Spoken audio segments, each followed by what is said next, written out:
Okay, let's talk about fiber. We all think we know the deal, right? It's the stuff that keeps you regular. Simple.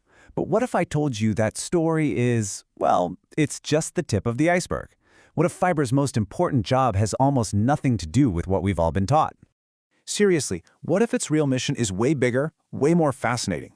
Like, what if it's feeding this hidden ecosystem inside of us that has a say in everything from our mood to our immune system? Yeah, let's get into the real story of fiber.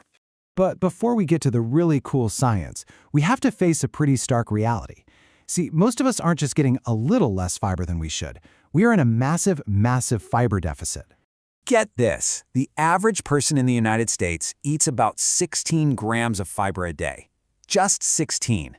Kind of sounds like a decent number, right? Well, just hold that thought.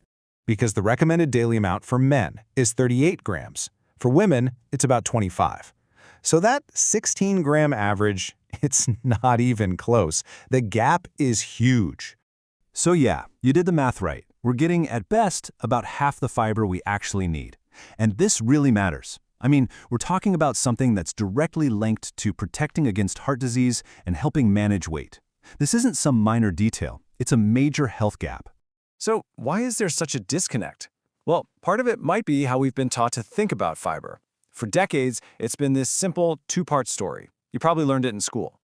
And this is it, the classic binary. On one side, you have soluble fiber. It dissolves in water, it gets all gel-like. Think about what happens when you make oatmeal. It slows things down. Then you have insoluble fiber. This stuff doesn't dissolve. It's the roughage, adding bulk. Think of it like a broom for your system. It's simple, it's neat, and it's what we've all been told. But here's the thing. Science moves on. And that simple story, while it's not totally wrong, it misses the most exciting, the most important part of what fiber is actually doing inside our bodies. So you have to ask, right? Is it really that simple? Can all the amazing health benefits of fiber really be explained by just these two little categories? The short answer? No. Not even a little bit. And hey, don't just take my word for it. The scientific community is shifting. More and more researchers are saying that this simple soluble versus insoluble model just doesn't capture the whole picture. It's way too simplistic to explain all the different things fiber can do. And here's where the old rules just fall apart.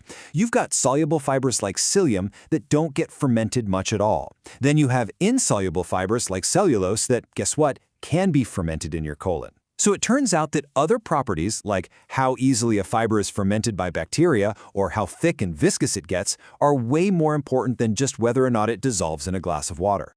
Okay, so if the old story is incomplete, what's the real story? Well, get ready for this. Because it's not actually about us. It's about the trillions of tiny passengers we carry around with us every single day. This is it. This is the big reveal.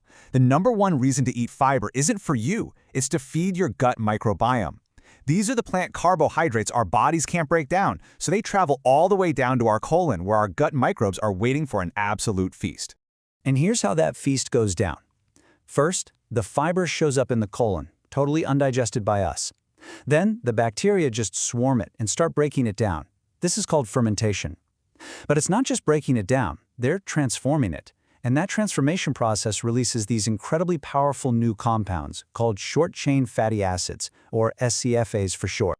Now these SCFAs, these are the real heroes of the story. They aren't just waste products. They are powerful signaling molecules. They provide the main source of energy for the cells in your colon, they help keep your immune system in check, and they even talk to your brain through what's called the gut-brain axis. This is where the magic really happens. And let's just zoom in on one of these SCFAs to see how powerful it is, butyrate. This little molecule is the preferred food for the cells that line your colon.